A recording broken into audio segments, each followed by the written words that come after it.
The main difference, I think, is that in industry or any company, the driving force is the final product, and it should be economical. And while we do research in industry, the academy, the driving force is scientific curiosity. And therefore we are not limited or not bounded by anything. Only we wake up in the morning and we do what we think of, any new idea, curiosity. We walk and see something on the street, we see a plant, we see something and we come with a new idea.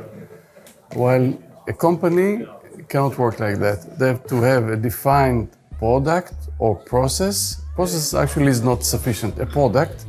And they go back how to achieve that product.